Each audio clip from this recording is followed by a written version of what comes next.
انت وحبيبتي وكل حاجة في الدنيا ليه، معقول كبرتي والعمر عدى بالسرعة دي. بنته نسخة منه وعمل خطوبتها في الساحل الشمالي من ساعات.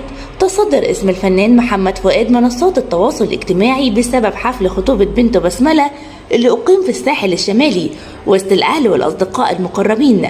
سيطرت حالة من السعادة على الوسط الفني بعد إعلان محمد فؤاد عن خطوبة بنته الكبيرة بسملة، وذلك وسط أجواء عائلية جمعت بين الأهل والأصدقاء من طرف العروسين.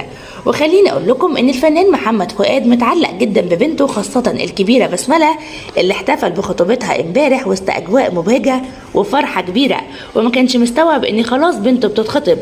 ومحمد فؤاد بيخاف على بنته جدا، وعشان كده من النادر إن احنا نشوف أي صور ليها على منصات التواصل الاجتماعي، إلا إن بسملة بنته خطفت الأنظار